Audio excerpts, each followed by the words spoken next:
thì lại hiền khôi bù đầu mà thầu chỗ nữa mày nên tiếng xin tại là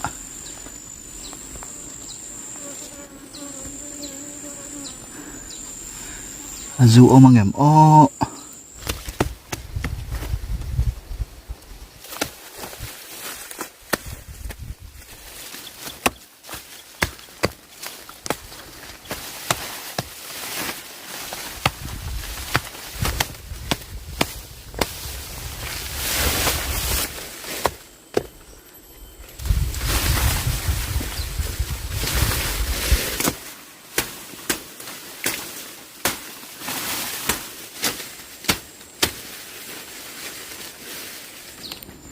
hay tranh lệ này